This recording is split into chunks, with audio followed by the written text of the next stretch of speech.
Hello అండి అందరికీ. మనం ఇంటర్నేషనల్ కొరియర్ సర్వీస్ చేస్తాం కదా. ఈ ఫోటో వచ్చేసి ఏంటంటే యూఎస్కి పంపించాలన్నమాట. యూఎస్కి ఆల్రెడీ వాళ్ళే వేరే మెటీరియల్స్ ఉన్నాయి, బట్ ఏంటంటే అన్ని ప్యాకింగ్ అయి ఉన్నాయి. సరే ఇప్పుడు ఎలా చేద్దాం అనుకుంటే, సరే నా దగ్గర చూస్తే ఏంటంటే స్పంజెస్ ఉన్నాయి. ఇదేంటంటే గ్లాస్ ఉంది ఫ్రేమ్కి. సరే గ్లాస్ ఉంది, ఎలా చేద్దామని చూస్తే సరే మన దగ్గర థర్మాకోల్ అవి లేకు.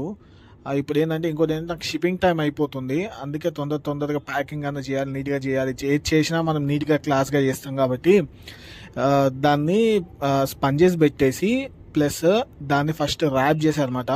కాటన్ బాక్స్ పెట్టేసి కట్ చేసి అదే సేమ్ సైజులో కాటన్ బాక్స్ పెట్టి ప్రెస్ చేసి చూసా ఏమైనా డ్యామేజ్ అయ్యే ఛాన్సెస్ ఉందా అని. లేదు, మొత్తం నా వెయిట్ కూడా వేసా దానిపైన. తర్వాత ఏంటంటే ఇలా పెట్టేసి మొత్తం అంతా ర్యాప్ చేసా, ఫస్ట్ నీట్గా ర్యాప్ చేసి మొత్తం అసలు ఎక్కడ ఒక్క ఇంచ్ కూడా దానికి డ్యామేజ్ కాకుండా ఈవెన్ పెయింట్ కూడా పోకుండా వెళ్ళిన తర్వాత కస్టమరే చెప్పారు, బ్రో ఎంత